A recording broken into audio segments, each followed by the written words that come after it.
Today we will discuss about a very ancient hymn in the Vedas on the Devi. It is called the Devi Suktam. This is perhaps the oldest hymn pertaining to the universal mother goddess. It is a hymn of 8 verses or mantras or rigs in the Rig Veda. It should not be confused with the Devi Suktam in Devi Mahatmya, which is a Puranic sloka, whereas this is a Vedic Devi Suktam. This is also a part of the mantras that is to be recited during Navaratri, Durga Puja, and along with Durga Saptasati.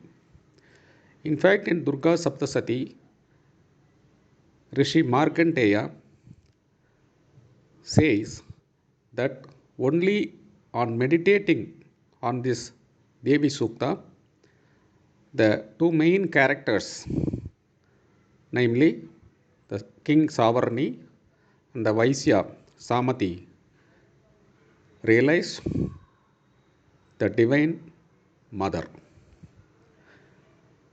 It is a very, very powerful, meaningful, and esoteric sukta. There are very interesting and unique aspects relating to this sukta. First, it is one of the earliest hymn. On current day estimate, they say it is 5,000 years old. In my opinion, it must be for this earth at least 12,000 years old, because there are some seals found with the Devi in the form of as depicted in this sukta underground. But in reality, the Veda itself is timeless, because Veda means knowledge, and for every new order of the world, the same knowledge is imparted by God for the beings to understand and flourish with the laws of the nature. As per science and also as per the Vedas, this universe, not necessarily this earth, but from the beginning of the creation, it is several trillion years ago. Therefore, Vedas are actually several trillion years ago. But for this cycle of universe, one can take that this sukta is about 12,000 years old, because our earliest evidence shows like that.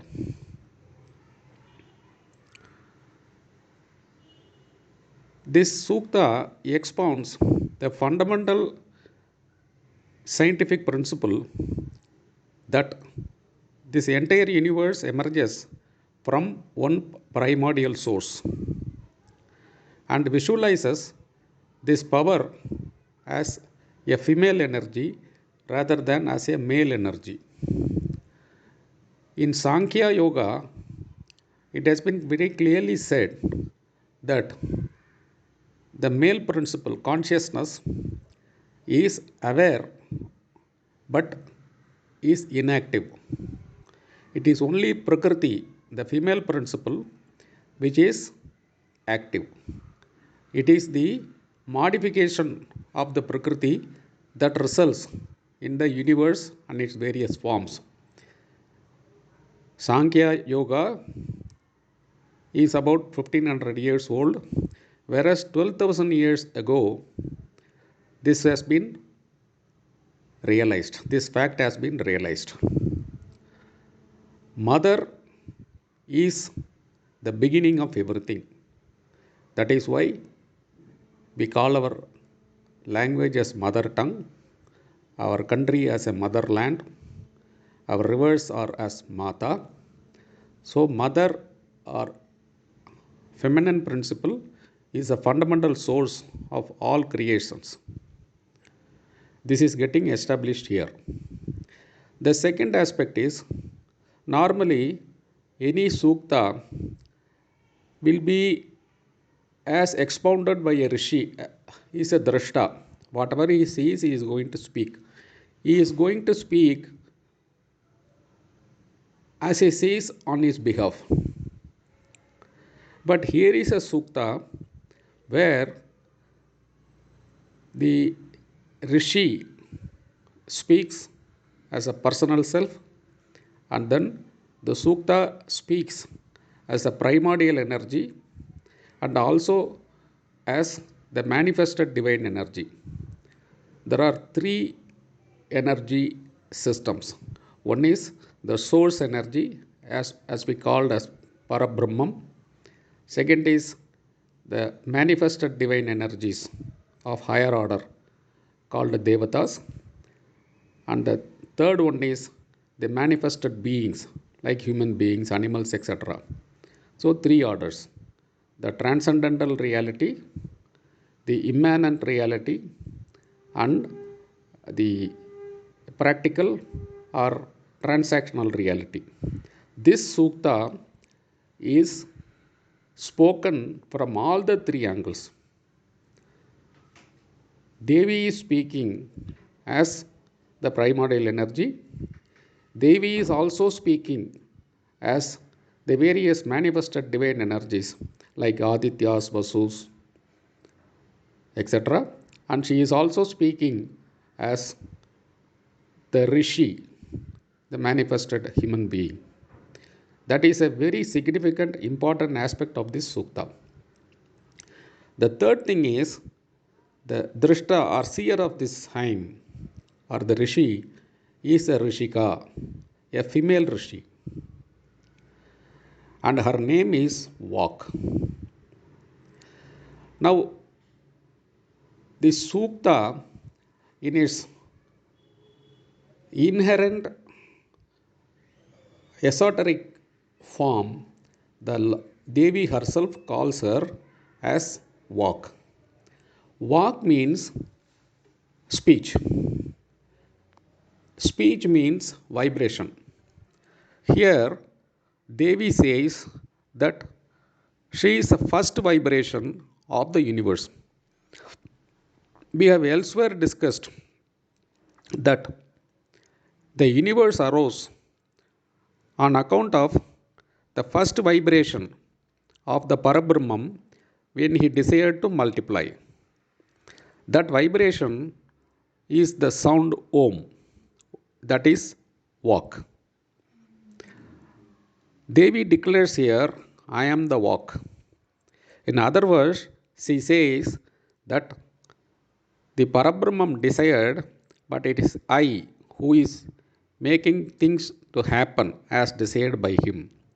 Therefore, this sukta is the sukta of the creation, foundational sukta of the entire creation, which is out of the vibration, and that vibration is called walk. So, here the Devi is also walk, the Rishi is also walk. So, both are feminine, and perhaps this is the only hymn where the seer and the seen are the same walk. The fourth point is here not only the seer is speaking of what she sees, but the seen, the Devi, she herself is speaking in this hymn.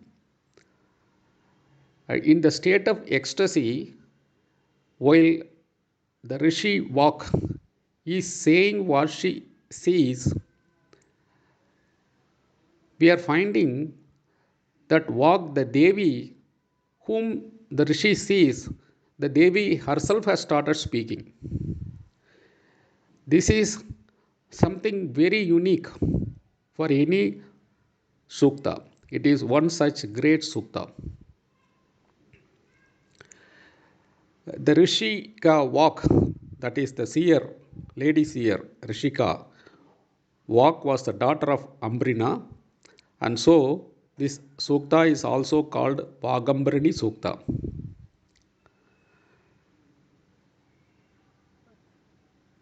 We can therefore sum up to say that this Sukta is about the primordial speech or the primordial sound, vibration, leading to the manifestation of the universal energy into numerous forms. And in this Sukta, Devi herself proclaims that she is the power behind the various divinities that control the different facets of the worlds, like Rudras, Vasus, Adityas, Vishvedevas, Mitra, Varuna, Indra, Agni, Ashwins, etc., implying that she is a fundamental source of creation and sustenance of the entire universe. And she also declares that she is the indwelling, animating force in every being. And then she says, she is the queen, as it is she who is enabling all the beings to eat, or to see, or to breathe, or to hear, and do what not. Whatever a being does, that is enabled only by her. And then she says that she holds the entire universe together, and she is beyond the heaven and below the earth. In other words, she is saying very clearly that she is a transcendental force as well as the immanent force as well as the indwelling force. She is all the three. Now, we will take up the 8 verses one by one to understand a little more of what this Sukta explains. In the first verse, Devi says, I move about with the Rudras and Vasus and also with the Adityas and Vishvedevas. I hold in me both Mitra and Varuna and also Indra, Agni and the two Ashwins. Here we have to understand the names, whatever we have now said, are signifying various energy centers. Rudra is the energy that controls our body. Vasu is the energy that controls our mind. Aditya is the energy that controls the time. Vishvedevas is the energy that controls all our activities. Mitra controls our sense of togetherness. Varuna is the compassion. Indra is the mind. Agni is the soul or Atma. And the two Ashwins are our prana. She says that I am these all. At a macrocosmic scale, these deities are ruling the universe, and at the microcosmic scale, they are controlling our bodies. And Devi is transcendental above all these three too, and she is at the third level, but she is permeating the cosmic level as well as our human level. He is within us and around us and above us. The second verse, she says, I sustain Soma, Tvashta, Pushan, and Bhaga. Soma is the bliss factor, happiness factor. Tvashta is the creative ability. Pushan is a nourishing ability. And Bhaga is the Bhagya ability. She says it is I who control these things. And I give wealth and power to all these deities, and I give wealth and power to the possessor of Havis, that is oblation, and to the mindful Yajaman, or who is a performer of the sacrifice, and the person who performs the sacrifice. In other words, I help the person who is doing the sacrifice, the help the person who is enabling the sacrifice, and I also help the person who is a force behind the sacrifice. Sacrifice means giving what you have to the society. Like a tree. Tree gives so many things. You would have noted in my lecture on the tree, concept of tree. Tree gives shelter, fruit, flower, etc., for others. So, tree is doing a sacrifice. Similarly, when we share what we have for the benefit of others, it is called a sacrifice. So, she says that I give wealth and power to everyone who is doing a sacrifice. Sacrifice is not a ritual sacrifice of putting something into the fire. That is one easiest method to symbolify something else. But sacrifice is doing good to others, being useful to others. Then in the third verse, she says, I am the queen, that is the gatherer of treasures, and I am the supreme. I am the first among those worthy of worship in a yajna. And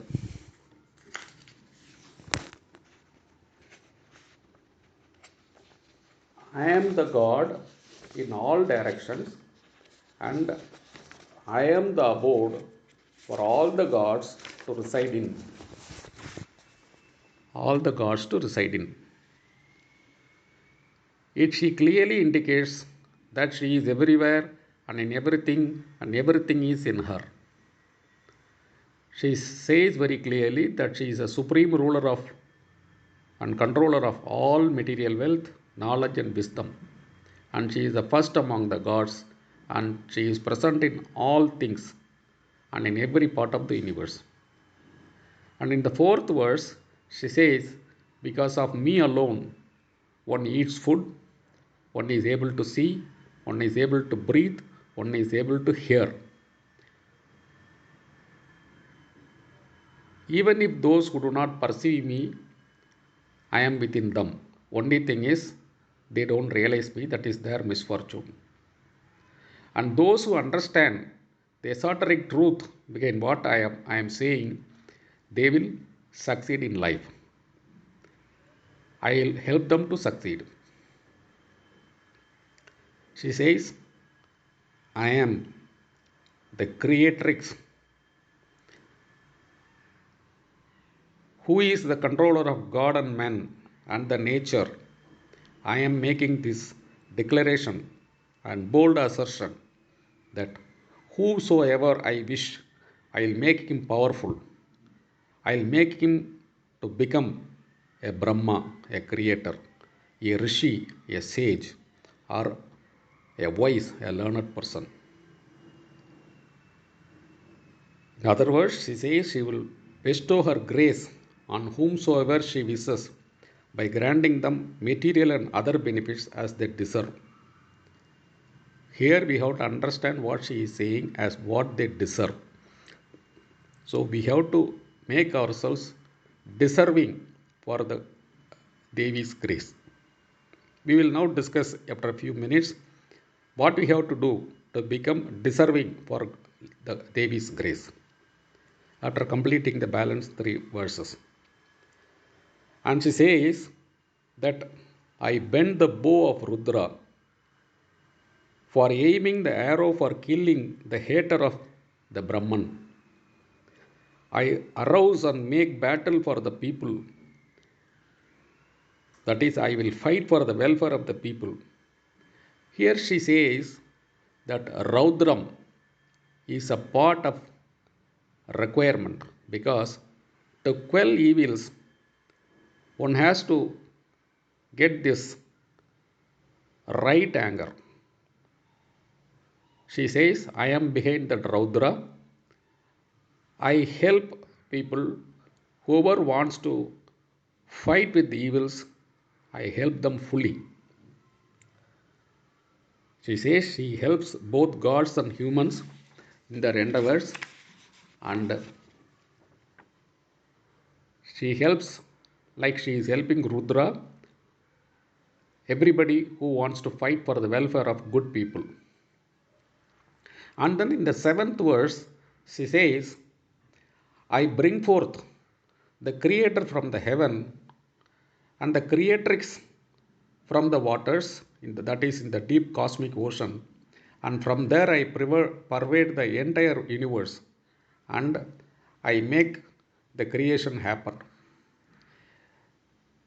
See, you see it in the common day parlance and practice. The rain comes from the sky, falls on the agricultural lands, then the crop happens. So, it is a union of the sky and the earth that results in creation.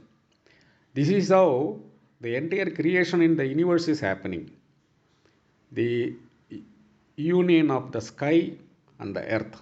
She says that she is the cause behind this creation by enabling the union of the sky and the earth.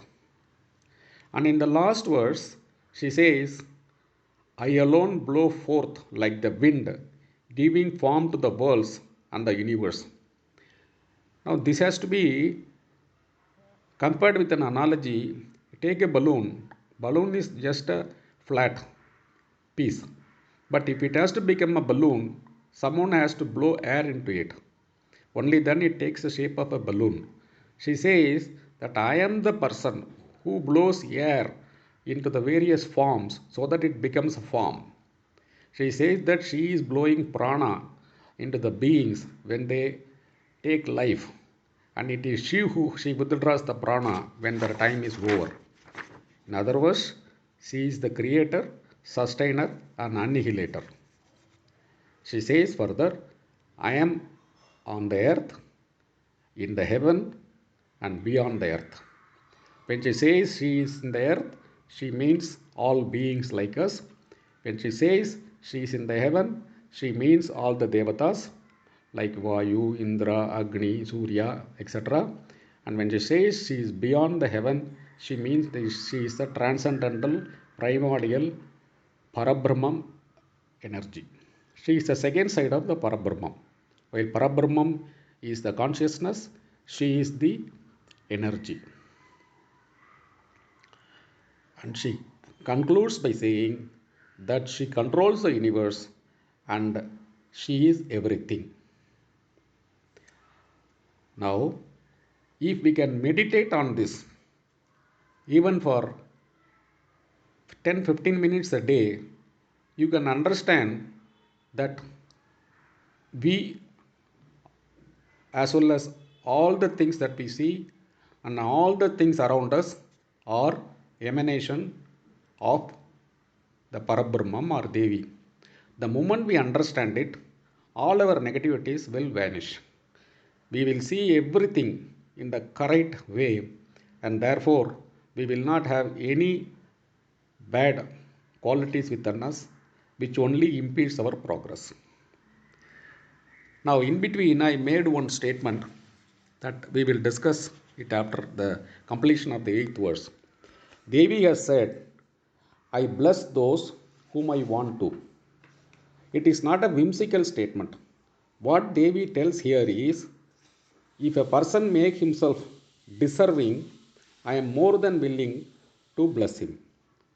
Now the question is, Devi has said what she will do, but Devi has also said what we have to do to get deserving. So Vedas here clearly explain how do you get yourself deserving for getting the God's grace. All things that is to be done only is at the physical, mental, and vital levels. Simple practices, sadhana. Once we do this, we will automatically get eligible to get God's grace. What are they? We will look at them briefly. First is ahimsa, which is non-violence in thought, words, or deeds towards any being. Truthfulness, satya, to be always true. Asteya, non-stealing, that means not being interested in others' property. Brahmacharya means right use of energy, celibacy, not having a lustful eye on things that is not ours. Aparigraha, non greed. Kshama, forgiveness. Dhriti, fortitude. Daya, compassion. Arjava, non hypocrisy or sincerity. Mitahara, measured diet.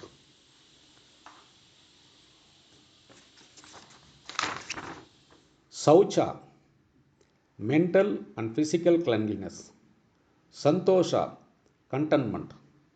Tapas, discipline, austerity, or burning enthusiasm. Swadhyaya, study of the scriptures and study of the self, our own self. Ishvara Paridhana, surrender to the highest being and contemplation of that primordial energy. If you are going to follow these simple things, then you yourself make you fully deserving for receiving the divine energy around you into you. Once the divine energy swells, then you will be able to succeed like anything. Now, why these divine energies are to be got? Because our human tendency, because of this earthly no fatal attractions, a person can fall into kama, lust, mada, pride, ahankara, ego, moha, attachment to possessions, lobha, greed, krodha, anger, matsarya, envy, jadatha, being insensitive, grina, hatredness, bhaya, fear. Now, if one does not protect himself, falling prey into these 10 negative qualities, then he can never succeed. Therefore, to protect us from falling prey to these negative things, we have to develop those good qualities I had mentioned.